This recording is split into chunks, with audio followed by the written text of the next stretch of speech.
చూచుటకే నీవు సుగుణాలు నాలో చూచుటకే నీవు సిలువలో రాకై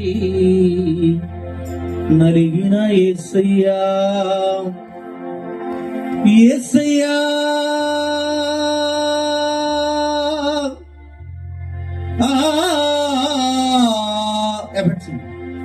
నీ కృపలేక నే బ్రతికలేను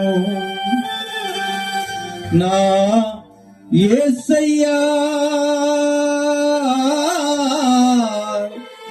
నీ కృపలేక నే బ్రతికలేను నీరు తలచి నన్ను నేను మరచి నీ సాక్షిగా ఇలానే బ్రతుకుచుంటిని యేసయ్యా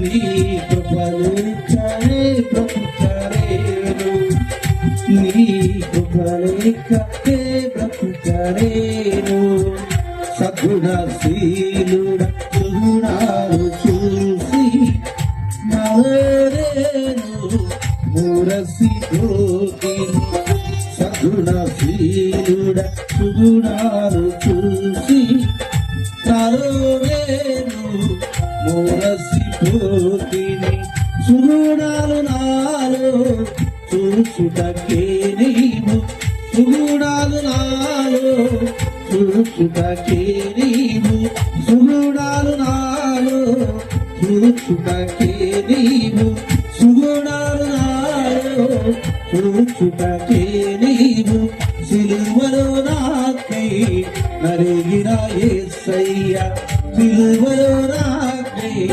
నలిగిన యేసయ్యా సిలువలో నాకై నలిగిన యేసయ్యా యేసయ్యా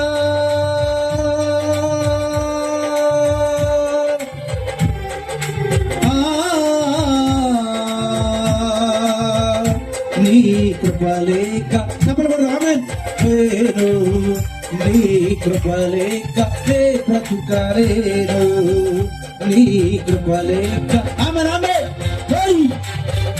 నీ కృపలేక నే బ్రతుకలేను నీ కృపలేక నే బ్రతుకలేను నేను కూడా ఉన్నానయ్యా నన్ను వాడుకో యేసయ్యా పరికిరాది పాత్రని నన్ను పారవేయకు యేసయ్యా నేను కూడా ఉన్నానయ్యా నన్ను వాడుకో యేసయ్యా పరికిరాది పాత్రని నన్ను పారవేయకు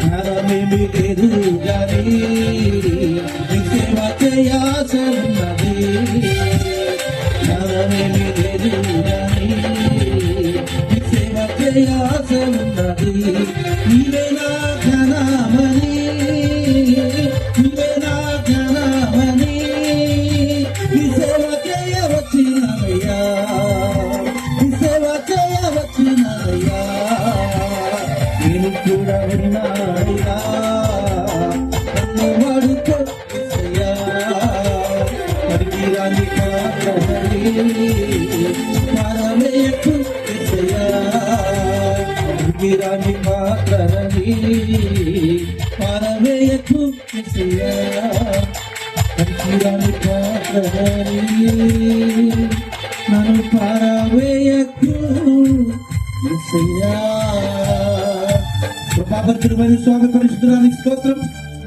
తీర్మానం కలిగి ప్రభువా శుభవచనాలు మా జీవితాల్లో ప్రారంభించాలని ఎదురు చూస్తున్న బిడ్డలను మీరు ఆశీర్వదించండి. దక్షిణ హస్తు మీరు ఆదుకోండి. ఈ రాత్రి ప్రభువా మరే జీవితంలో ప్రారంభించిన శుభాలను బిడ్డల జీవితంలో 2026 సంవత్సరంలో ప్రారంభించండి. యేసేపు జీవితంలో అశుభ కార్యాలను ప్రారంభించిన దేవుడా ఈ రాత్రి ఆ శుభకార్యాలను ప్రారంభించమని మేము ప్రార్థిస్తున్నాం. బబులోను బానిసత్వంలో నుండి శుభకార్యాలను ప్రారంభించి దిగ్విజయంగా వారందరినీ కూడా పరదేశంలో చేర్చిన ప్రభువా, ఆ గొప్ప కార్యాలను, నూతన కార్యాలను బిడ్డల జీవితంలో మీరు ప్రారంభించి చేయమని, ఇద్దరు బిడ్డలను ప్రత్యేకంగా మీరు ఆశీర్వదించి దీవించి 2026 సంవత్సరం అంతా కూడా నీ దీవెన ఆశీర్వాదం, నీ శుభ కార్యాలతో నీ బిడ్డల ముందు కొనసాగుతూ నేర్పించమని యేసు పరిశుద్ధ నామములో వేడుకుంటూ ప్రార్థించున్నాం తండ్రి. ఆమేన్. దయచేసి కూర్చున్నాం.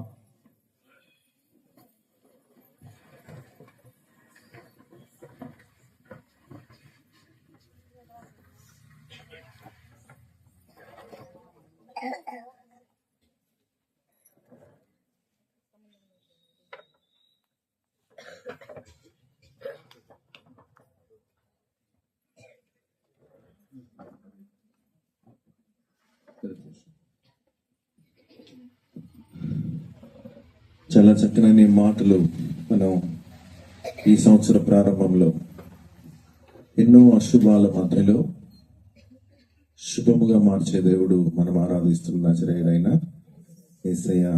నిజమే, గత సంవత్సరం మన బ్రతుకులో ఎన్నో రకాలైన పరిస్థితుల మధ్యలో మనం కొట్టబడి గందరగోళం అయిపోయిన పరిస్థితుల మధ్యలో ప్రభు మన జీవితాన్ని శుభముగా మార్చగలిగిన సమర్థుడైన దేవుడు మనకున్నాడు. మనము ఆయనను బట్టి మన జీవితాన్ని మేలుకరంగా మార్చుకోవాలి. మంచిది. రాత్రికాల సమయంలో నేను ఒక శీర్షికను ప్రారంభించాను. ఇర్మియా గ్రంథం 17వ అధ్యాయం 10వ వచనాన్ని నేను చదువుతున్నాను. ఒకని ప్రవర్తనను బట్టి వాని క్రియల ఫలము చొప్పున ప్రతీకారము చేయుటకు యెహోవా అను నేను హృదయమును పరిశోధించువాడను, అంతరేంద్రియములను పరీక్షించు వాడను. చిన్న ప్రార్థన చేద్దాం. పరిశుద్ధుడైన తండ్రి, నమ్మదగిన ప్రభువా, మీకు వందనాలు, మీకు స్తోత్రాలు. మీ దాసులను నిలబెట్టి బహుశ్రేష్టమైన మన్నా లాంటి మాటలు మీరు మాకు అందిస్తూ వచ్చారు. మీకు స్తుతులు చెల్లిస్తూ ఉన్నాం.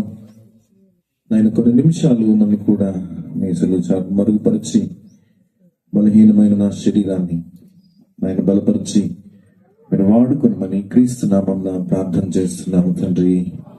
ఆమేన్. ఆమేన్. ప్రియులారా, రాత్రికాల సమయంలో మనం చూసాము ఒకని ప్రవర్తన వాని క్రియల ఫలము చొప్పున ప్రతీకారము చేయుటకు యెహోవా అను నేను హృదయమును పరిశోధించువాడను అనేది మనం చూస్తూ దావీదు జీవితంలో దావీదు గారు కలిగి ఉన్న భక్తిని బట్టి దేవుడు తనను గొర్రెల కాపరిగా ఉన్న ఆయనను కోరుకుని రాజుగా చేసి గొలియాతును హతమార్చి రాజుకు అల్లుడవడానికి ప్రభు సహాయం చేసి యువరాజుతో స్నేహాన్ని కలుగ చేసి ఆ తర్వాత రాజు అవ్వడానికి, శత్రువు కుమారుడికి మేలు చేయడానికి, అలాగే మరి మందసాన్ని గురించి కూడా ఆయన ఆలోచించి చక్కగా సాగి వెళుతున్న పరిస్థితుల మధ్యలో ఆయన సడన్ గా తన ఆత్మీయ జీవితంలో ఆయన దేవునికి విరోధముగా మార్గమును తప్పినట్లుగా మనం రాత్రికాల సమయంలో చూసాం. నిజమే, మన జీవితాల్లో మన ప్రవర్తన మన ఇష్టారాజ్యంగా జీవిస్తూ మనమేమో దేవునికి ఆయాసకరమైన పరిస్థితుల మధ్యలో గుండా వెళతా దేవుడు నాకేం చేశాడు అని కేవలం భూలోక సంబంధమైన అభివృద్ధి విస్తరణ కోసం మాత్రమే మనం ఆలోచన చేసేవారిగా కనబడతాం. దావీదు యొక్క కుటుంబ జీవితాన్ని మనం పరిశీలనగా చూసినప్పుడు మొదటి దినవృత్తాంతాల గ్రంథంలో 3వ అధ్యాయంలో మొదటి 9 వచనాల్లో మనం ఏం చూస్తామంటే ఆయనకి 7 భార్యలు, అనేక మంది ఉపపత్నులు ఉన్నట్లుగా చూస్తాం. హెబ్రోనులో ఆయన 7.5 సంవత్సరాలు ఆయన పరిపాలన చేశాడు.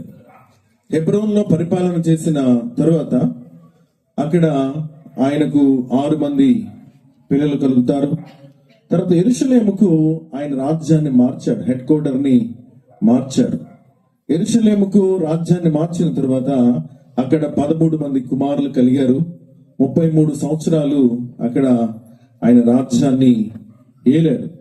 ఏలిన తర్వాత అక్కడ యెరూషలేములో పుట్టిన కుమారుల్లో ముఖ్యమైన వారు మనకు కనబడేది ఎవరు అని అంటే, అమ్నోను హెబ్రోనులో పుట్టాడు, అబ్షాలోము తామారు, తర్వాత యెరూషలేములో సొలొమోను పుడతాడు. ఇలాగా ఆయనకు సంతానము పెరుగుతూ వస్తా ఉంది. అయితే దావీదు చాలా మంచి ప్రార్థన పరుడు, భక్తిపరుడు. ఇలాంటి పరిస్థితులలో కొనసాగుతూ ఉన్నప్పుడు ఆయన చేసినటువంటి పనిని బట్టి రాత్రికాల సమయంలో మనం చూసాం. ఆయన పతనంలో ప్రారంభంలో దేవుడు తనతో మాట్లాడుతూ 2వ సమూయేలు గ్రంథంలో 12వ అధ్యాయంలో, నీవు నన్ను లక్ష్యము చేయక, అనగా దేవుడు తనను చూస్తున్నాడని, దేవుడు తనను హృదయాన్ని, తన భౌతిక పరిస్థితులను చూస్తున్నాడన్న సంగతి దావీదు మరచి తను చేసిన పనిని, మరి హిత్తీయుడైనటువంటి ఉరియా భార్యను పాడు చేయడమే కాకుండా తన భర్తను చంపించడం, ఇదంతా దేవుడు తనను చూస్తున్నాడన్న సంగతి తాను గ్రహించలేకపోయినప్పుడు దేవుడు ఒక ప్రవక్తను పంపించి ఆయనకు దానిని గుర్తు చేశాడు. గుర్తు చేసిన సమయంలో ప్రియులారా, ఆయన మాట్లాడుతూ మరి ఆయన గొర్రెల కాపరి కనుక ఆయనకు అర్థమయ్యే రీతిలో దేవుడు చెప్పించాడు. ఒకే ఒక గొర్రెను పెంచుకుంటున్నటువంటి ఒక ఆయన ఐశ్వర్యవంతుడు ఆ గొర్రెను తీసుకుని వచ్చి మార్గస్థుడు ఒకడు వాళ్ళ ఇంటికి వస్తే ఆతిథ్యం ఇవ్వడానికి ఆ గొర్రెను తీసుకుని వెళ్ళి వధించి ఇచ్చాడు అని చెప్పినప్పుడు రౌద్రంతో పైకి లేస్తాడు. 12వ అధ్యాయంలో పైకి లేచి 6వ వచనంలో, వాడు కనికరం లేక ఈ కార్యము చేశాను గనుక ఆ గొర్రె పిల్లకు ప్రతిగా 4 గొర్రె పిల్లలను ఇవ్వలేనని నాతానుతో మాట్లాడాడు. ఇది నిర్గమాకాండం 22వ అధ్యాయం 1వ వచనంలో దేవుడు మోషేకి ఇచ్చిన ధర్మశాస్త్రంలో ఒక గొర్రెకు బదులుగా 4 గొర్రెలు ఇవ్వాలి అని దేవుడు ముందే ఆ ధర్మశాస్త్రంలో చెప్పాడు. దానిని దావీదు కోట్ చేసి చెబుతున్నాడు. ఒక్క గొర్రె నష్టపోతే 4 గొర్రెలు ఇవ్వాలని దేవుడు చెప్పలేదా అని అంటే, అప్పుడు చెప్తున్నాడు నాతాను ప్రవక్త, ఆ దుర్మార్గమైన పని చేసిన వాడవు నీవే అని ఆయన చెప్తూ ఉన్నప్పుడు, ప్రియులారా, మనము దేవుని సన్నిధానానికి వస్తున్నాం. మన కుటుంబ జీవితము, మనము కలిగి ఉన్నటువంటి కుటుంబము చాలా చక్కగా దైవికంగా ఆత్మ సంబంధముగా దేవుని పద్ధతుల్లో వర్ధిల్లాలని ప్రతి ఒక్కరు కోరుకుంటారు. ప్రతి కుటుంబం కూడా మేలుకరంగా ఆశీర్వాదకరంగా ఉండాలని ఆశ కలిగి ఉంటారు కదా. స్తోత్రం చెప్తారు ఒకసారి గట్టిగా. ఆశ కలిగి ఉంటారు. కానీ ఈ భక్తుడైన దావీదు గారి కుటుంబంలో ఎలాంటి ప్రారంభం మొదలైంది అంటే 13వ అధ్యాయంలో మనం చూసినప్పుడు ప్రియులరా, 13వ అధ్యాయంలో దావీదుకు ఉన్నటువంటి పెద్ద కుమారుడు 2వ వచనంలో, తామారు కన్యక అయినందున ఆమెకు ఏమి చేయవలెనన్ను దుర్లభమని గ్రహించి,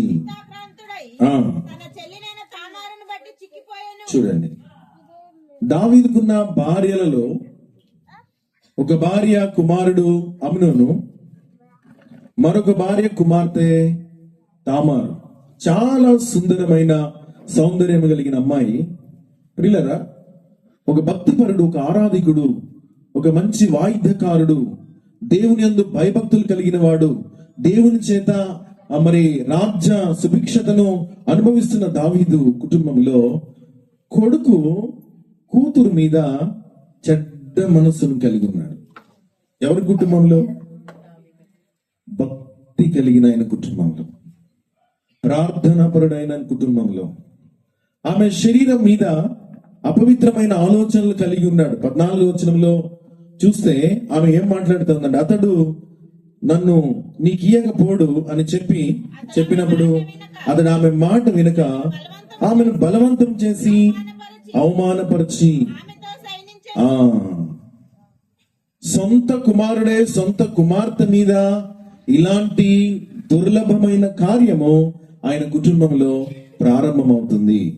మనం మూలవాక్యం చదువుకున్నాం. ఒకని ప్రవర్తన ఒకని ప్రవర్తన. దేవుని సన్నిధిలోనికి వస్తున్న మనం భక్తి చేస్తున్నాం అనుకుంటూనే దేవునికి ఆయాసకరమైన పరిస్థితుల్లో మనం కొనసాగుతున్నప్పుడు, దేవునికి విరోధంగా మనం జీవిస్తూ ఉన్నప్పుడు, ఒక శ్రేష్టమైనటువంటి భక్తి కలిగిన కుటుంబంలో దావీదు దేవునితో నడుస్తున్నప్పుడు దేవుడు చెప్పాడు, సూర్యుడున్నంత కాలము, చంద్రుడున్నంత కాలము నేను నీకు రాజ్యాన్ని ఉంచుతానని చెప్పిన దేవుడు, అదే దేవుడు దావీదుతో చెప్పాడు, నీ ఇంటిలో సదాకాలము యుద్ధాలు. ఏమండి, ఇంట్లో ఉన్న పిల్లలు, అన్నదమ్ములు, అక్క చెల్లెల మధ్యలో ఉండాల్సిన ప్రేమకు బదులుగా బహు అసహ్యమైన కార్యాలు దావీదు కుటుంబంలో ప్రారంభమైనవి.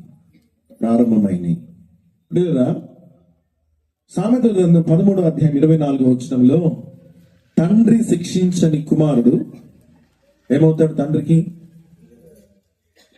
తీసారా? 13:24లో, బెత్తము వాడని వాడు. పిల్లల్ని బాగా గారం చేస్తాం. బైబిల్ ఏం చెప్తుందంటే పిల్లల కోసం ఏం వాడాల్సిందే. వాడకపోతే ఏ అమ్మ అయితే, ఏ నాన్న అయితే, అసలు నేను ఒక్క దెబ్బ కూడా కొట్టలేదండి, అసలు నేను ఎంత బాగా చూశాను, ఎంత బాగా కావాల్సినన్ని ఇచ్చాను, ఎవరైతే ఇలాంటి మాటలు చెప్తారో రేపు అదే కొడుకు గుండెల్లో చెయ్యేసి నెడతాడు. తండ్రి కొడుకులు కలబడి తన్నుకున్న సందర్భాలు మనం చూస్తాం. కారణం, దేవుని లేఖనం చెప్తా ఉంది, బెత్తము వాడాలి. ఇప్పుడు దావీదుకు తెలిసింది, తన కుమార్తె, చక్కనైన కుమార్తె తామారుని పెద్ద కొడుకైన అమ్నోను పాడు చేశాడని తెలిసినప్పుడు దావీదు పిలిచి మందలించాలి, శిక్షించాలి. ఎరా, బుద్ధి లేని పని చేశావు, దుర్మార్గుడా అని 4 దెబ్బలేసి 2 రోజులు జైల్లో పెట్టాలి. మౌనంగా ఉన్నాడు. ఎందుకు మౌనంగా ఉన్నాడంటే, ప్రియులరా, దావీదు గట్టును వేస్తే అమ్నోను నడిచాడు. ఒకవేళ ఏంట్రా ఈ బుద్ధి లేని పని అని అంటే, అమ్నోను అప్పటికే యవనస్తుడు, నాన్నగారు మరి ఈ కొత్తగా కనపడుతున్న ఈ పిన్ ఎవరు, ఈమె కొత్తగా కనపడుతుంది, ఆమె ఎలాగ ఇంట్లోకి వచ్చిందో నాకు తెలీదా? తల్లిదండ్రులు పిల్లలకు బుద్ధి చెప్పాలంటే నీ దగ్గర బలహీనత లేని బ్రతుకు నీకు ఉండాలి. నువ్వు పిల్లల్ని సరిచేయాలంటే, పిల్లలకు నువ్వు బుద్ధి చెప్పాలంటే first you have good character. అమ్మ బలహీనతలు, నాన్న బలహీనతలు పిల్లలకు తెలిసాక లెక్కేసుకుంటారా? రే అన్నావు అనుకో, ఆడు సమాధానం చెప్పడు, గుడ్లు లాభం తీసి పైనుంచి కింద చూస్తా ఉంటాడు. ఏంటి నీ సంగతి చూసుకో. దావీదు గద్దించలేకపోయాడు. పిల్లరా, అబ్షాలోము మౌనంగా ఉన్నాడు. 13వ అధ్యాయం 22వ వచనంలో మనం చూస్తే, అబ్షాలోము మాటలాడక ఊరుకున్నాడు. ఎందుకంటే నాన్న ఏమన్నా చేస్తాడేమో, పెద్దోడు కుటుంబానికి అబ్షాలోముని పిలిచి, రే నువ్వేం మనసులో పెట్టుకోవద్దు, నేను చూసుకుంటానులే అని చెప్తాడేమో అని ఎదురు చూశాడు. కానీ తండ్రికి మౌనంగా ఉన్నాడు. ప్రియులరా, అప్పుడు అబ్షాలోము ఇలాగ ఆలోచిస్తున్నాడు, మా నాన్న తర్వాత నాకు మా నాన్నకి మధ్యలో అడ్డం ఉన్నవాడు ఈ అమ్నోను. కాబట్టి అమ్నోను చంపేస్తే నెక్స్ట్ రాజ్యం నా చేతికి వస్తుంది అనుకుంటున్నాడు. ఏం చేయాలనుకుంటున్నాడు చెప్పండి? చంపేద్దాం. ఎవరి కుటుంబంలో?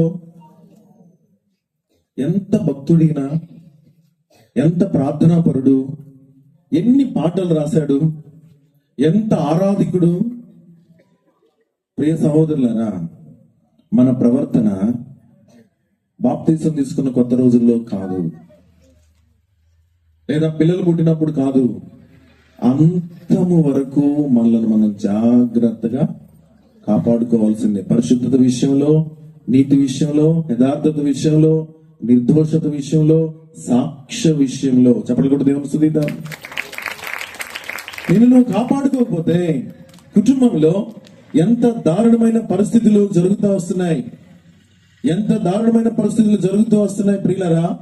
చూడండి 13వ అధ్యాయం 28వ వచనంలో మనం చూసినప్పుడు, అంతలో అబ్షాలోము తన పనివారిని పిలిచి, అమ్నోనును ద్రాక్షారసం వల్ల సంతోషేయుడా మీరు కనిపెట్టియుండుడి, అమ్నోనును హతము చేయడని నేను మీతో చెప్పినప్పుడు భయపడక అతన్ని చంపుడి, నేను కదా మీకు ఆజ్ఞ ఇచ్చున్నాను, ధైర్యం తెచ్చుకుని పౌరుషము చూపుడని గట్టిగా ఆజ్ఞ ఇచ్చను. అబ్షాలోము ఇచ్చిన ఆజ్ఞ చొప్పున వారు చేయగా అమ్నోను తల ఎగిరి అంత దూరం పడింది. కూతురు పాడైపోయింది, పెద్ద కొడుకు తల మొండెము వేరైంది. ప్రియులరా, ఇంత జరిగినప్పుడు దావీదు మరలా 2 సంవత్సరాల వరకు 2 సంవత్సరాలు అమ్నోను 2 సంవత్సరాలు ఎదురు చూశాడు. మా నాన్న ఏమైనా న్యాయం చేస్తాడేమో, చట్టం కళ్ళు మూసుకుంటే బాధితుడు చట్టాన్ని చేతిలో తీసుకుని న్యాయం జరగడం లేదు కనుక తానే తన చెల్లి విషయంలో మా చెల్లిని భోజనం వండడానికి రమ్మని పాడు చేశాడు కాబట్టి భోజనం తినటానికి రమ్మని అమ్నోను చంపేశాడు. చంపి పారిపోయాడు. దావీదు మళ్ళీ మౌనంగా ఉన్నాడు. దావీదుకు చాలా యుద్ధ జ్ఞానం ఉంది. ఎత్తుకు పై ఎత్తేస్తాడు. శత్రువులు ఎటొస్తారో, శత్రువుల్ని ఎలా ఎదుర్కోవాలో, ఎత్తుకు పై ఎత్తు, కాలుకేసి మెడకేస్తే కాలుకేసి అంత జ్ఞానం కలిగిన వాడు. కుటుంబం మాత్రం గందరగోళం అయిపోతా ఉంది. పిల్లరా, ఒక 4 సంవత్సరాలు దావీదు మౌనంగా ఉన్నాడు. మరలా 4 సంవత్సరాల తర్వాత 14వ అధ్యాయము 33వ వచనంలో మనం చూసినప్పుడు, యోవాబు రాజు నద్దకు వచ్చి ఆ సమాచారము తెలుపగా రాజు అబ్షాలోమును పిలువనంపించెను. రాజు నద్దకు వచ్చి అది రాజు నద్దకు వచ్చి సన్నిధిని సాష్టాంగ నమస్కారం చేయగా, రాజు అబ్షాలోమును ముద్దు పెట్టుకొనెను. ఏమంటే పెద్ద కొడుకును చంపినోడు ఏం చేస్తున్నాడు? ముద్దు పెట్టుకుంటున్నాడు. శిక్షించట్లేదు. శిక్షించినప్పుడు ప్రియులరా, నీవు ఒక వ్యక్తిగా నీ కుటుంబంలో దారుణమైన పరిస్థితులు జరుగుతున్నప్పుడు నువ్వు ఖచ్చితంగా స్పందించాలి. స్పందించకుండా నీవు మౌనంగా ఉన్నావు. అమ్నోనేమో తామారుని పాడు చేశాడు. తామారుని పాడు చేసినందుకు అమ్నోనుని అబ్షాలోము చంపేశాడు. ఇప్పుడు అబ్షాలోముకి ఇక నాన్నంటే భయం కొంచెం కూడా లేదు. నేను తప్పు చేశాను, మా అన్నను చంపేశాను అనే ఇంకిత జ్ఞానము తనలో కొంచెం కూడా లేదు. పిల్లరా, ఇప్పుడు అమ్నోను ఏం ఆలోచిస్తున్నాడంటే, నేను రాజు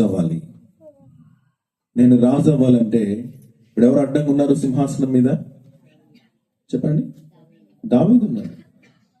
12వ అధ్యాయంలో దేవుడు చెప్పాడు కదా, 11వ వచనంలో ఏమని చెప్పాడు? నీ ఇంటి వారి మూలముననే నేను నీకు అపాయాన్ని పుట్టిస్తానని. ప్రియరా, 15వ అధ్యాయం 14వ వచనంలో మనం చూస్తే, దావీదు యెరూషలేమునందున తన సేవకులందరికీ ఇలాగ ఆజ్ఞయించెను, అబ్షాలోము చేతిలో నుండి మనం తప్పించుకుని రక్షణ నొందలేము, మనం పారిపోదము రండి. 30వ వచనంలో, అయితే దావీదు వలీవల చెట్ల కొండ ఎక్కుచు ఏడ్చుచు తల కప్పుకొని పాదరక్షలు లేకుండా కాలి నడకన వెళ్ళెను. అతని యొద్దనున్న జనులందరూ తలలు కప్పుకొని ఏడ్చుచు. ఎందుకు దావీదుకి ఈ పరిస్థితి వచ్చింది చెప్పండి? చెప్పులు లేకుండా రాజ సింహాసనం మీద చాలా నెమ్మదిగా, సంతోషంగా, ఆనందంగా ఉండాల్సిన దావీదు ఇప్పుడు తల మీద గుడ్డేసుకుని కాళ్ళకు చెప్పులు లేకుండా ఆయనతో కొంత సైన్యం ఏడుస్తా ఒలీవల కొండ ఎక్కుతున్నారు. కారణం ఎవరు చెప్పండి? దావీదు ప్రవర్తన దేవుని ఎదుట విపరీతంగా ఉంది. దేవుడు చాలా బాధపడుతూ మాట్లాడుతూ వచ్చాడు. నీవు నన్ను లక్ష్యం చేయలేదు. ఎక్కడి నుంచి ఎక్కడికి నేను నిన్ను తీసుకొచ్చాను?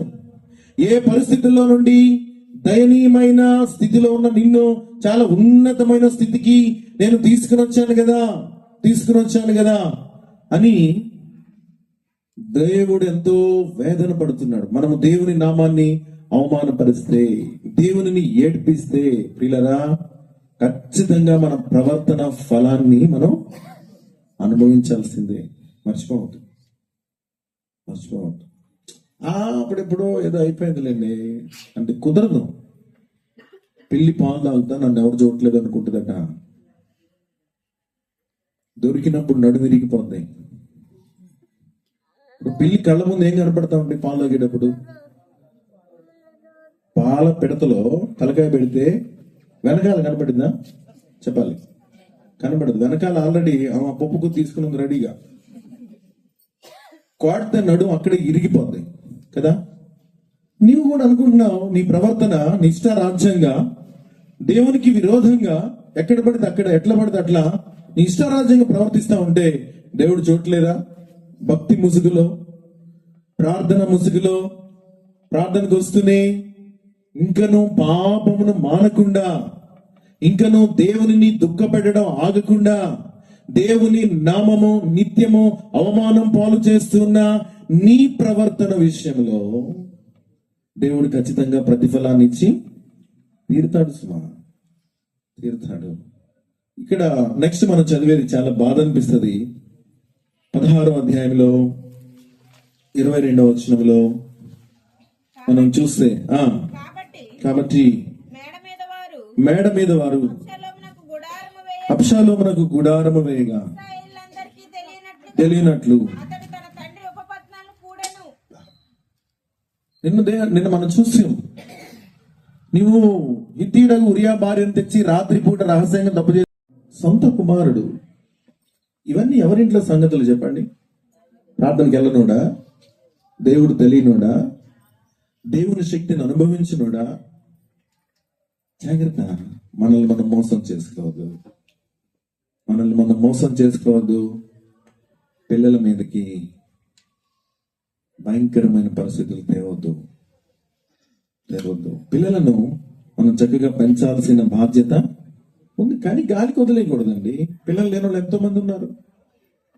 గర్భఫలం లేనోళ్ళు చాలా మంది ఉన్నారు, ఏడుస్తున్నారు, అయ్యో మాకు పిల్లలు లేరని. కానీ పిల్లలు ఇచ్చిన వాళ్ళకి ఆ విలువ తెలియదు, కానీ వదిలేశారు గాలికి. వాళ్ళను దైవికంగా ఆత్మ సంబంధముగా దేవుని లేఖనాలను నేర్పించకుండా, పట్టించుకోకుండా వదిలేశారు. వాళ్ళేమో వంకర టింకరగా ఇష్టం వచ్చినట్లుగా పెరిగేశారు. వాళ్ళ ప్రవర్తన బహు దారుణంగా ఉంది. చూడండి, 18వ అధ్యాయము 14వ వచనంలో అబ్షాలోము మరణాన్ని మనం అక్కడ చూస్తాం. యోవాబు ఉందనా చెప్పి పట్టుకొని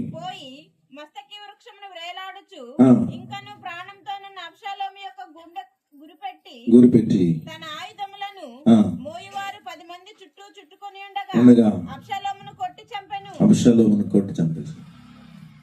అమ్నోను చనిపోయినాడు. తర్వాత ఎవరైతే ఉరియా భార్య బెత్షెబాకి దావీదుకు ఒక బిడ్డ పుట్టాడు. దేవుడు ఆ బిడ్డను మొత్తితే ఆ బిడ్డ కూడా చనిపోయాడు. ఒకవేళ ఆ బిడ్డ ముందు మైకి పెట్టి నువ్వు చచ్చిపోవడానికి కారణం ఎవరు అని అంటే, ఒకవేళ ఏం చెప్తాడా బాబు? మా అమ్మ సార్, మా నాన్న సార్. మా నాన్న మా అమ్మ వాళ్ళు అక్రమంగా బ్రతికినందుకు నేను చచ్చిపోతున్నాను. జాగ్రత్త. తల్లిదండ్రుల ప్రవర్తన సరిగ్గా లేకపోతే బిడ్డల మీదకి ప్రమాదం వస్తుంది, వాళ్ళ ప్రాణం మీదకి కూడా వస్తుంది. ఆ చిన్న బిడ్డ చనిపోయినాడు. అమ్నోను తల నరికేశాడు. అబ్షాలోము దగ్గరుండి నరికించాడు. నెక్స్ట్ అబ్షాలోము ఇప్పుడు చనిపోయినాడు. దావీదు ఏం చేస్తున్నాడంటే 33వ వచనంలో 18:33లో రాజు ఏడ్చుచు నా కుమారుడా అబ్షాలోమా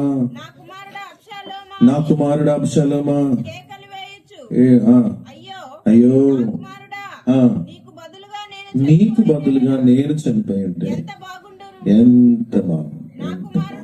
నా కుమారుడా అబ్షాలోమా. చాలు. అబ్షాలోమును బట్టి ఏడుస్తున్నాడు. ఒకని ప్రవర్తనను బట్టి వాని క్రియల ఫలమును బట్టి ప్రతీకారము చేసేవాడు. మన దేవుడు ప్రేమ కలిగినోడు ఎంత నిజమో, దయ కలిగినోడు ఎంత నిజమో, తీర్పు తీర్చే తీర్పరి కూడా అంతే నిజం. స్తోత్రం చెప్పండి ఒకసారి గట్టిగా. ఇక సార్లు వెళ్ళయ్య అన్నట్టు చెప్తున్నారు. వెళ్తాంలే, చెప్పండి గట్టిగా. ప్రేమ కలిగిన దేవుడే, కృప కలిగిన దేవుడే, కనికరం కలిగిన దేవుడే, ఆయన న్యాయం తీర్చే దేవుడు. ఇప్పుడు మన కుటుంబాల్లో మనం ఫేస్ చేస్తున్న ప్రతి సిచ్యువేషన్ కి ఎవరిని నువ్వే చెప్పవసరంలా, you are the reason only. ఎందుకు పిల్లలు కొట్టబడుతున్నారు? ఎందుకు పిల్లలు భయంకరమైన పరిస్థితులు గుండా వెళ్తున్నారు? ఎందుకు బాగా హైలీ క్వాలిఫికేషన్ ఉండి ఏ జాబ్ రాకుండా ఎందుకు అలా స్ట్రక్ అయ్యారు? వివాహం అవ్వకుండా వాళ్ళ జీవితం 30, 35, 40 దాటిపోతున్నాయి. ఎందుకని? అన్ని ఉన్నాయి.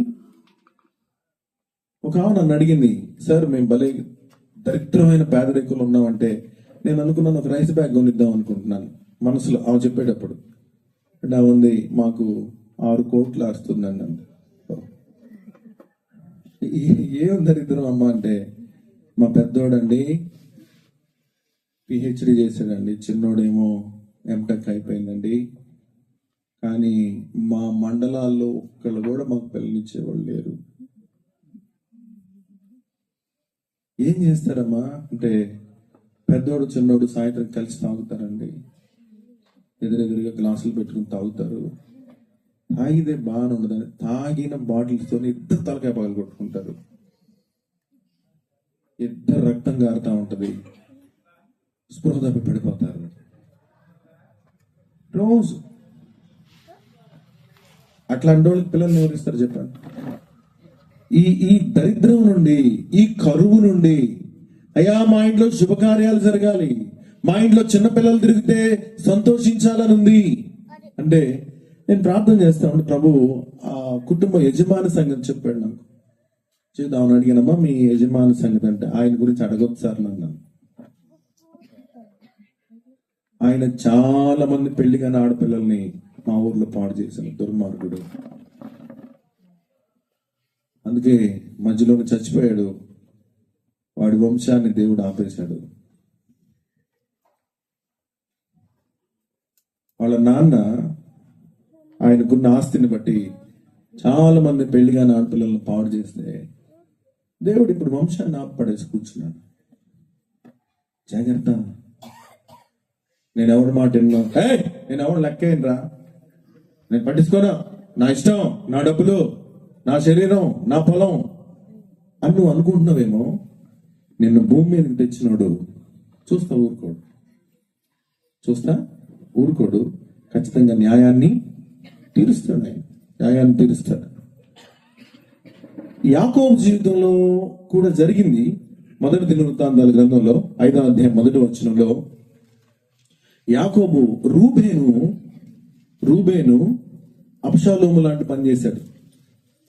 యాకోబు యొక్క ఉపపత్నితో రూబేను ఆయన శరీర సంబంధాన్ని కలిగి ఉంటే ఆయన ఏం చేశాడంటే, యాకోబు ఊరుకోలేదు, రూబేను శపించాడు, మందలించాడు.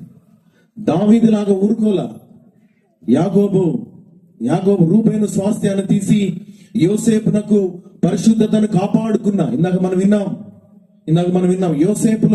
యోసేపు జీవితంలో ఉన్న అశుభకరమైన పరిస్థితుల మధ్యలో యోసేపు పరిశుద్ధతను కాపాడుకున్న కారణం చేత దేవుడు రూబేను స్వాస్థ్యాన్ని తెచ్చి యోసేపుకు 2 ఆశీర్వాదాన్ని దేవుడు కలుగజేశాడు. చెప్పండి కూడా దేవుడు నామమున స్తుతిద్దాం. ఒక వ్యక్తి తన పరిశుద్ధతను కాపాడుకున్నప్పుడు, ఒక వ్యక్తి తన నీతిని, యథార్థతను, నిర్దోషత్వాన్ని కాపాడుకున్నప్పుడు ప్రియులారా, దేవుడు 2 పాళ్ళ ఆశీర్వాదాన్ని నీ మీదకి, నీ కుటుంబం మీదకి, నీ బిడ్డల మీదకి తీసుకొస్తాడు. ఆయన ఖచ్చితంగా తీసుకుని వస్తాడు. కనుక పాపం మరణాన్ని తీసుకొస్తుంది, పరిశుద్ధత ఆశీర్వాదాన్ని తీసుకొస్తుంది. 2వ సమూయేలు గ్రంథం ఆఖరి అధ్యాయంలో దేవుడు దావీదుకు శత్రువుగా మారినప్పుడు ఆయన ఆయనతో మాట్లాడుతున్నాడు. 14వ వచనంలో అందుకు దావీదు, ఆయనకు 3 ఛాన్సులు ఇచ్చాడు దేవుడు. నాకేమీ తోచుకున్నది నన్ను ఒక్క నిమిషం. 13వ వచనంలో ఏముందంటే, నీ దేశమందు 7 సంవత్సరాలు క్షామము కలుగుట కావాలా? 3 నెలలు పారిపోతావా? నీ దేశమందు 3 దినములు తెగులు కావాలా? 3 ఛాన్సులు ఇచ్చాడు. ఏం కావాలి? నువ్వు 7 సంవత్సరాలు కరువు కావాలా? లేకపోతే 3 నెలలు పారిపోతావా నీ శత్రువుల దగ్గర నుండి? 3 రోజులు తెగులు కావాలా అంటే 14వ వచనంలో ఆయన మాట్లాడతాడు, యెహోవా బహు వాత్సల్యము గలవాడు గనుక మనుషుని చేతిలో పడకుండా యెహోవా చేతిలోనే పడుదును గాక అని ప్రవక్తతో మాట్లాడినప్పుడు, అప్పుడు 17వ వచనంలో దావీదు చెనులను నాశనం చేసిన దూతను కనుగొని యెహోవాను ఇలాగ ప్రార్థన చేసిన, చిత్తగించుము, పాపము చేసిన వాడును నేనే, దుర్మార్గముగా ప్రవర్తించిన వాడును నేనే, గొర్రెల వంటి వీరేమి చేసిరి, నన్నును నా తండ్రి ఇంటి వారిని శిక్షించుము. ఆ దినమున గాదు దావీదునందుకు వచ్చి, నీవు పోయి యెబూసీయుడైన అరౌనా కళ్ళములో యెహోవా నామమున బలిపీఠమును కట్టించమని అతనితో చెప్పగా, దావీదు గాదు చేత యెహోవా సెలవిచ్చిన ఆజ్ఞ చొప్పున చేసెను. అలాగ చేసెను. 25వ వచనంలో మనం చూస్తే, అక్కడ దావీదు యెహోవా నామమున ఒక బలిపీఠము కట్టించి దహన బలులను సమాధాన బలులను అర్పించెను. యెహోవా దేశము కొరకు చేయబడిన విజ్ఞాపనలను ఆలకింపగా ఆ తెగులు ఆగెను. స్తోత్రం కలుగును గాక. ఈ రాత్రి ఈ కూటముల ముగింపులో నీ ప్రవర్తన దేవుని ఎదుట ఎలా ఉందో నేను నువ్వు పరీక్షించుకుంటే, నీ కుటుంబం మీదకి వచ్చే తెగులుని నీవు ఆపడానికి ప్రభు నీకు ఛాన్స్ ఇస్తున్నాడు. లేచి నుంచుందాం. లేచి నిలబడి ఒక మాట, దావీదు ప్రవర్తన దేవుని ఎదుట, ఆయన చేసిన దానికి, ఆయన బ్రతికిన బ్రతుకుకి కుటుంబం పాముల పుట్టలాగా మారిపోయింది. పెద్ద కొడుకు కూతురుని పాడు చేయటం, రెండో కొడుకు పెద్దోడిని చంపడం, రెండో కొడుకుని సైన్యాధిపతి దగ్గర నుండి గుండెల్లో ఉన్న దూసిపోయేటట్లుగా బాణం వేయటం, దావీదు భయంకరంగా కేకలు పెట్టి ఏడవడం. ఎందుకు ఇలాంటి పరిస్థితిని సంపాదించుకున్నాడు? ప్రార్థన చేద్దాం. కళ్ళు మూసుకుందాం. ప్రభా, నా బిడ్డల మీదకి తెగులుని, ఉపద్రవాన్ని, కోపాన్ని నేను తీసుకుని వస్తున్నాను ప్రభా. దయచేసి నన్ను క్షమించండి.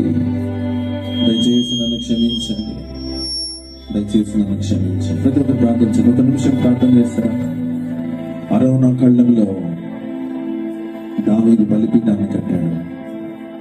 పాప పరిహారార్థ బలిని, సమాధాన బలిని యేసయ్య నీ కొరకు సిలువలో ఆయన వేలాడుతున్నాడు. యేసయ్య సిలువలో నీ కొరకు వేలాడుతున్నాడు. ప్రియ సహోదరుడు, ప్రార్థన చేద్దాం.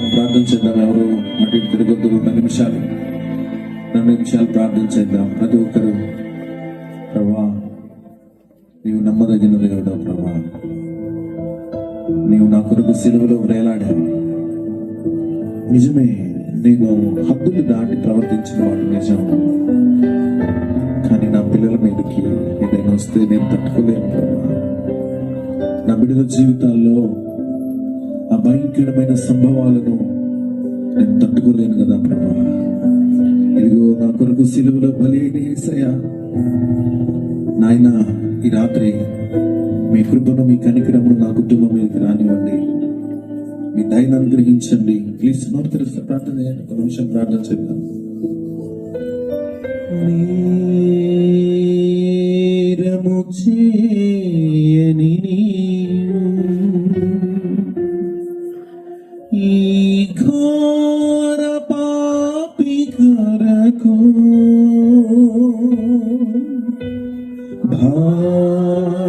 భారమైన సిలువా.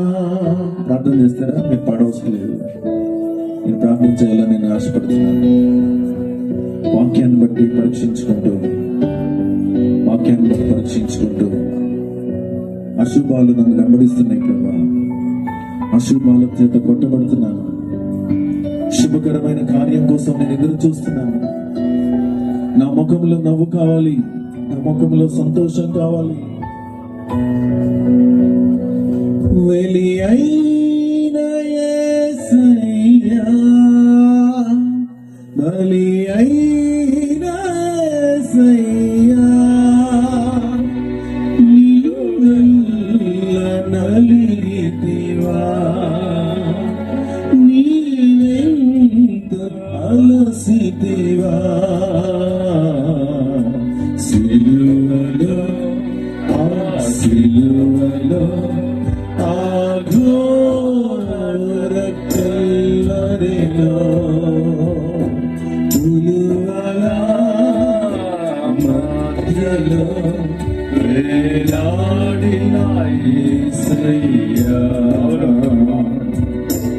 ఉలువల మధ్యలో వేలాడిన యేసయ్యా, బలి అయిన యేసయ్యా, బలి అయిన యేసయ్యా, నీవెల్ల నలిగితివా, నీవెంత అలసితివా. సిలువలో, ఆ సిలువలో, ఆ ఘోర కల్వరిలో, నీవు నలిగావా సిలువలో, కరుణతో పిలిచావా ఆ కనులతో. నీవు నలిగావా సిలువలో, కరుణతో పిలిచావా ఆ కనులతో. నీ రుణమే తీరునా, నా సర్వమర్పించిన. సోదరి సోదరుడా, దావీదు మీదకి శిక్ష రావడం ఆగల. ఈ మూడిట్లో ఏం కావాలి నీకు? 7 సంవత్సరాల, 3 నెలల, 3 రోజుల అంటే నేను దేవుని చేతిలో పడతానని దేవుని ఒప్పుకున్నాడు. అప్పుడెప్పుడో అయిపోయింది, అదేదో అయిపోయింది, ఇదేదో అయిపోయింది నువ్వు అనుకోవచ్చు, కానీ దేవుడు వంశాలను ఆపడం ప్రారంభిస్తాడు. ఇంటి పేర్లను తుడిపేయడం ప్రారంభిస్తాడు. నువ్వు సరి చేసుకుంటే మరొక అవకాశాన్ని ఇస్తాడు నీకు. దావీదు అరవన ఖండం దగ్గర ఆయన బ్రతిమలాడుతున్నాడు. ఆయన కాళ్ళ మీద పడి బ్రతిమలాడుతున్నాడు. దేవా, తప్పు చేసింది నేను, నా ఇంటి వారు, నా కుటుంబం వారు, ఈ అమాయకమైన ప్రజల మీదకి ఎందుకు ప్రభు, నా మీదకి రాని ఆ శిక్ష అని ఏడుస్తుంటే దేవుడు దావీదు మాట విన్నాడు. అమ్మ, ఈ రాత్రి నువ్వు అడిగితే ఇది కృపాకాలం, ఇది కృపాకాలం. దేవుడు నిన్ను క్షమించడానికి, నిన్ను క్షమించడానికి, నీ కుటుంబం మీదకి మేలులు, ఉపకారాలను, ఆశీర్వాదాలను తేవడానికి ఆయన ఎదురు చూస్తున్నాడు. ప్లీజ్ నోరు తెరుస్తావా? ప్రభా, నేను నా కుటుంబానికి ఆశీర్వాదాలు తెచ్చే అమ్మగా ఉండాలి, దీవెనలను తెచ్చే నాన్నగా ఉండాలి తప్ప నాయన నా వంశాల మీదకి, నా తరతరాల మీదకి నేను యుద్ధాన్ని సంపాదించకూడదు ప్రభా, యుద్ధాన్ని సంపాదించకూడదు. నీ కోపాన్ని, నీ ఉగ్రతను నేను సంపాదించకూడదు ప్రభా. ఒక సెకండ్ ప్రార్థన చేద్దాం. ప్రియుడైన తండ్రి, మహోన్నతుడైన మా దేవ, నీకు వందనాలు, స్తోత్రాలు. దావీదుకి కోట్లు కోట్లు ఆస్తుంది ప్రభా, గదులు గదులు బంగారం ఉంది ప్రభా, రథాలు ఉన్నాయి, రౌతులు ఉన్నాయి, సైన్యాధిపతులు ఉన్నారు. కానీ మీ ముందు తన ప్రవర్తనను బట్టి ఆయన తన యవ్వన బలంలో పుట్టిన బిడ్డలను పోగొట్టుకున్నాడు ప్రభా. నీ ఉగ్రత తన కుటుంబం మీద సంపాదించుకున్నాడు. కానీ పశ్చాత్తాపడుతున్నాడు. అరవన కళ్ళం దగ్గర ప్రవక్త అయిన గాదుతో చెప్తున్నాడు, అరవన కళ్ళం దగ్గర బలిపీఠాన్ని కట్టి పాప పరిహారార్థ బలి, సమాధాన బలి అర్పించి మీతో సమాధాన పడినప్పుడు ఆ తెగులు ఆగిపోయింది. ఇదిగో 2026తో ప్రారంభంలో ఆగిపోవాలి ప్రభా. నా కుటుంబం మీద ఉన్న తెగుళ్ళను, నీ ఉగ్రత తొలగిపోవాలి, అశుభాలన్నీ తొలగిపోవాలి ప్రభా. ఆ శుభాలన్నీ శుభకరముగా మారాలి, శుభకరమైన ఆనవాలుగా మారాలి. ఆ శుభవచనము నా బ్రతుకులో నెరవేర్పు జరగాలి ప్రభా. నేను సహించలేను, నేను తట్టుకోలేను ప్రభా. ఆ పరిస్థితులు గుండా నా వల్ల కాదు. యేసయ్యా, నా దగ్గరికి ఓపిక లేదు ఏడవడానికి, ఇక తట్టుకోలేను ప్రభా. ప్లీజ్ ప్రభా, మీ కృపను అనుగ్రహించు. యేసు ప్రభా, నీ వాత్సల్యతను చూపించండి ప్రభా. మీ దాసులు నాయన లేకపోయినప్పటికీ, నాయన చక్కనైన కుమారుడు లేకపోయినా నడుం కట్టుకుని మీ దాసులను ఆత్మీయ పిల్లల సహాయంతో ఇదిగో జరుగుతున్న ఈ పరిచర్యలు మీ చేతులకు అప్పగిస్తున్నాము. దీనిని కొనసాగించండి, విస్తరింపచేయండి ప్రభా. మీ దాసులు ఎన్నో పనులు ఆపుకుని ఆయన ఎన్ని వ్యతిరేకంగా అడ్డం వచ్చినా సరే వచ్చి వాక్యాన్ని బోధించారు ప్రభా. వాక్యము నీ ప్రజల గుండెల్లో ముద్ర వేయండి నాయన. ఈ వాక్యమునకు జవాబులు వారి జీవితాల్లో చూడడానికి సహాయం చేయండి. ఈ కృపతో నింపి కనికరించి మహిమ మీరు పొందమని ప్రభు మమ్మల్ని మేము సరిచేసుకోవడానికి సహాయం చేయండి. మా ప్రవర్తన మీ ఎదుట మేలుకరంగా ఆశీర్వాదకరంగా ఉన్నట్లుగా మీరు చేయమని యేసుక్రీస్తు వారి శ్రేష్ఠ నామన ప్రార్థన చేసి వేడుకొనుచున్నాను మా ప్రియ పరలోకపు తండ్రి. ఆమేన్. కూర్చున్నా, చిన్న కార్యక్రమం ఉంది, కూర్చున్నా.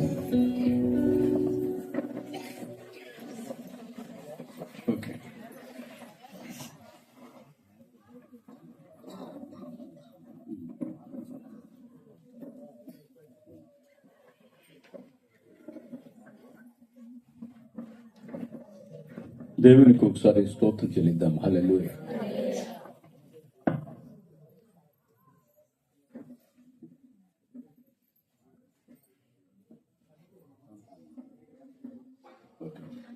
ఇక్కడ దయచేసి ఇక కేక్ కట్ చేయటానికి టంగుటూరు మండలం నుంచి మన ఈ మండలంలో వాళ్ళు సేవకులు ఉన్నారు. ఇక్కడ దయచేసి ఇక్కడ వేదిక దగ్గరికి రావాల్సిందిగా కోరుతూ ఉన్నాం. దైవజనులు వచ్చిన దైవజనులు అందరూ కూడా ఇక్కడ రండి, దయచేసి కేక్ కట్ చేయాలి. ఈ కేక్ కట్ చేస్తున్నప్పుడు అమ్మాయి స్వర్ణలత సహోదరి ఒక పాట పాడుతూ ఉంటుంది. దయచేసి వేదిక దగ్గరికి అందరూ కూడా ఈ యొక్క మండలంలో ఉన్నటువంటి టంగుటూరు మండలంలో ఉన్నటువంటి సేవకులు వచ్చిన దైవ సేవకులు అందరూ కూడా ఇక్కడికి రండి. దయచేసి మిమ్మల్ని ప్రేమతో ఇక్కడ ఆహ్వానం చేస్తున్నాము. ఈ కేక్ కట్ చేస్తూ ఉండగా సహోదరి స్వర్ణలతో వచ్చి ఒక పాట పాడి దేవుని మహింపరుస్తారు. ఆ తదుపరి కార్యక్రమంలోకి ముందుకు వెళదాం. ఈ సభలు ముగించబడినవి దేవుని మహిమార్థమై. దేవుడు బలమైన రీతిలో, పరిశుద్ధాత్మ దేవుడు బలమైన రీతిలో దైవ సేవకులని వాడుకున్నాడు. హల్లెలూయా. దేవునికి మహిమ కలుగును గాక. హల్లెలూయా.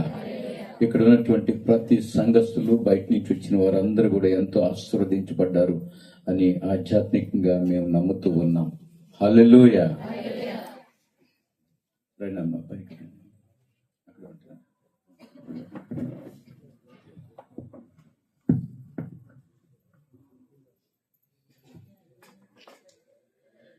పాడకుండా ఉండలేనయ్యా, నిన్ను పొగడకుండా బ్రతుకలేనయ్యా.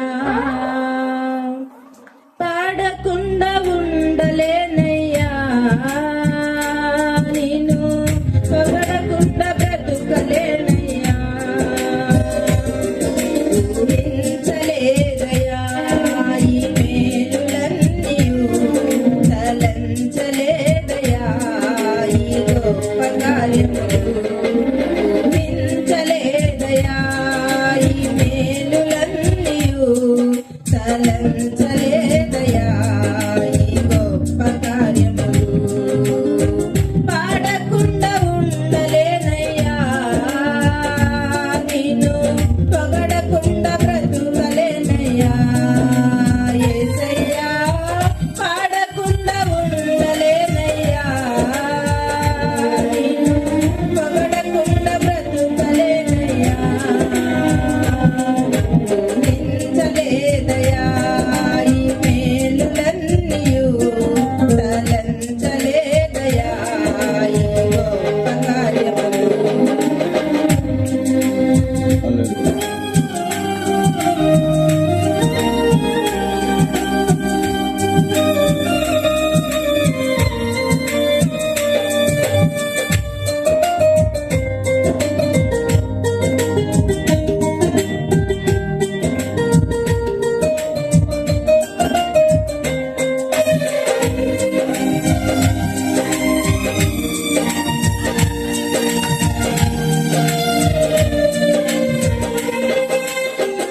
హల్లెలూయ.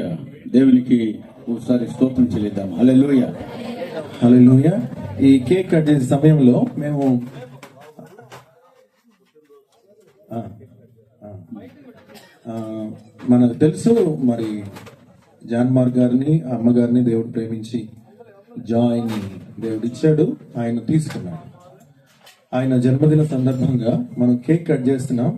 అయితే మా తమ్ముడు దాసు దైవజనులు మా జాన్మార్ గారు దేవుని దగ్గరికి వెళ్ళిపోయిన తర్వాత అమ్మగారు కృంగిపోకుండా నడుం కట్టుకుని సంఘాన్ని భార్యగా తల్లిగా తన గుండెల్లో బలమైన గుణపాలు దిగిన బాధ ఉన్నప్పటికీ సంఘాన్ని విడిచిపెట్టకుండా సంఘాన్ని నడిపించడానికి అనేక ఆత్మలను రక్షించడానికి తాను కంకణం కట్టుకున్నప్పుడు మా తమ్ముడు తర్వాత అన్నయ్య వీరన్నయ్య తర్వాత యేసరత్న భాష గారు మాకు ఈరోజు బాప్తిస్తాలు ఇచ్చిన తర్వాత మేము వెళ్ళేటప్పుడు అనుకున్నాం అమ్మగారిని చిన్న సత్కారం చేయాలనుకున్నాం. చిన్న విషయం ఏంటంటే మేము సంతోషపడింది. యాక్చువల్గా మాకు ఉన్న బిజీలో మ్యాక్సిమం అందరం కూడా రావద్దులే మీటింగ్కి, డేట్ ఇవ్వద్దు అని అనుకున్నాం. తమ్ముడు దాస్ అన్నాడు, అన్న పాస్టర్ గారు చనిపోయారు, బాబు చనిపోయారు, అన్ని కష్టాల పరిస్థితిలో ఉండి పాస్టర్ గారు ప్రతి సంవత్సరం 4-5కి బాప్తిస్తాలు ఇస్తూ ఎంతో ఘనమైన పని చేస్తున్నారు. అంత దూరమైనా సరే మనం పని కట్టుకుని వెళ్ళి సేవకురాలను బలపరచాలి. దేవుని స్తోత్రం. హల్లెలూయా. సో ఒకవేళ మరీ జీవితంలో జరిగిన అశుభాలన్నీ పాస్టర్ గారి జీవితంలో అంతకుమించే జరిగి ఉండొచ్చు ఉన్నాయి. కానీ ఈ 2026 సంవత్సరం నుంచి న్యూ లెవెల్, న్యూ డైమెన్షన్ లో నూతన విధానంలో ప్రభు శుభకార్యాలు ప్రారంభించి తను జాయిన్ కోల్పోయిన ఎన్నో వేవేలకు తల్లి వగినట్లుగా ఆత్మ సంబంధమైన బిడ్డలను, ఆత్మ సంబంధమైన భారాన్ని దైవ సేవకురాలకి ప్రభు ఇవ్వాలని మేము మనస్ఫూర్తిగా కోరుకుంటూ ప్రతి సంవత్సరం ఇస్తూనే ఉన్నాడు ఆత్మలను. ఎవ్రీ ఇయర్ యాడ్ అవుతుంది కనుక ఘనమైన ఈ పరిచర్యను ఈ ప్రాంతంలో దైవ సేవకురాలు మొక్కువాని విశ్వాసంతో చేస్తున్నారు కనుక ఇలాంటి వారిని సన్మానించడం న్యాయం అన్న వాళ్ళు ఈ సమ్మతి తెలియజేసి దేవుని స్తోత్రం చెప్పండి. హల్లెలూయా. రాష్ట్రం గారికి వ్యతిరేకంగా మేము ఒక సంఘాన్ని పెడతామన్న వాళ్ళు దేవుని స్తోత్రం చెప్పండి. ఇక మౌనంగానే ఉండాలి. ఎవరు వచ్చినా వాళ్ళందరూ రానికుండా సంఘాన్ని కాపాడుకోవాల్సిన బాధ్యత మీ చేతిలో ఉంచాం. అన్నిటికీ మించి పాస్టర్ గారిని కాపాడుకోవాల్సిన బాధ్యత మీ చేతిలో ఉంది. సో తడుగు చేయక దాసు మా డైరెక్టర్ గారు రావాలి. చైర్ కొంచెం ముందుకు మాకు సహాయం చేస్తారని ముందుకి రండి. మీరు అక్కడ కూర్చోండి. పాస్టర్ గారు కూర్చోండి.